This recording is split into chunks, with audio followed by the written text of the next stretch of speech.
दोस्तों, मैं विपिन जादव आज बात करने जा रहा हूँ गदर टू की। गदर टू हिट नहीं होती तो इनका क्या होता। इनका मतलब अनिल शर्मा डायरेक्टर, सनी देओल, अमीषा पटेल, उत्कृष्ट शर्मा।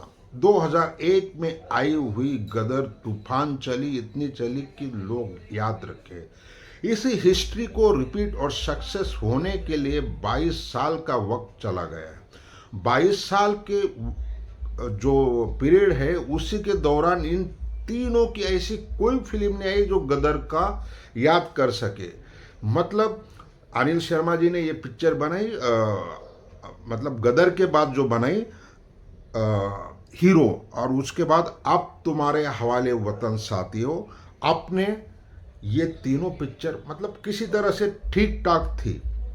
लेकिन सलमान खान गदर का जो दोस्त था, मतलब गदर गदर का जो फेवर था वो भूले नहीं थे। उन्होंने वीर में लिया, लेकिन वीर वो करामात नहीं कर पाई। काफ़ी विवादित बयान रहे, विवादित पिक्चर रही वीर ना चलना।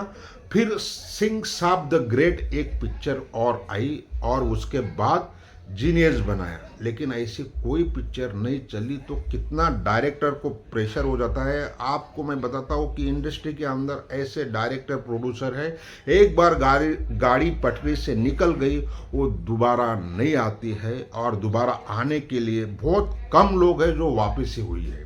अभी मैं सनी देओल साहब के लिए आता हूँ। उन्होंने 35 पिक्चरें बनाई। 35 पिक्चरों में से बिग ब्रदर और घायल रिटर्न, इंडियन भी बनाई, लेकिन वो दम नहीं रहा। हालांकि एमला पगला सीरीज जो है वो पहली सीरीज तो चली, दूसरी में काफ़ी नुकसान हुआ। फिर ये प्रोडक्शन के दौरान बहुत नुकसान और घाटा हुआ, और आखिर में लास्ट ईयर गदर से ठीक पहले जो रिलीज हुई थी चुप, जो आर बाल्के की पिक्चर थी, वो ठीक ठाक चली, वही तक थी। और लोग प्रोड्यूसर कोई भी फिल्म में ये लेने के लिए मतलब डरते थे कि फिल्म नहीं चलती थी, और भैया जी सुपरहिट भी फ्लॉप हो गई थी।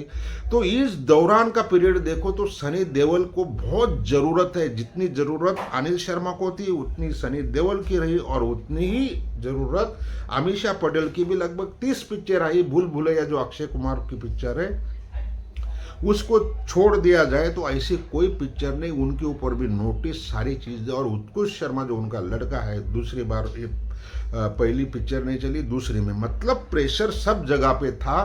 कहने का मतलब लाइफ बहुत खतरनाक होती है। अगर हम ये सोचे तो ये होगा तो ये होता, और लेकिन इधर सही में परीक्षा थी। अगर गदर टू नहीं चलती तो सनी देओल की जो आज 10 पिक्चरें साइन हुई वो नहीं होती, और बंगला जो है वो नीलामी हो जाता। और अनिल शर्मा की तो बहुत बड़ी प्रॉब्लम शुरू हो जाती। लेकिन शर्मा जी जो है बड़े अपने काम में ऑनेस्ट, डिसिप्लिन, बहुत बड़ी ऑनेस्टी, शिद्दत से उन्होंने फिल्म को अंजाम दिया। और एक इंटरव्यू में उन्होंने कहा कि मैंने सारी मेहनत, सारा पैसा जिधर जाना था उधर लगा दिया, फिल्म मेरे हिसाब से हिट है।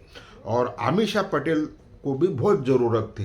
तो ये कॉम्बिनेशन ऐसा बना और पिक्चर हिट हुई। ये पहले प्रोड्यूसर डायरेक्टर है जो पटरी पे जाने के बाद वापस आ गए। हालांकि एक दो लोग होंगे, उनका नाम जरा मैं भूल गया, और दो तीन नाम छोड़ दिया जाए तो पटरी पे आना बहुत मुश्किल हो जाता है।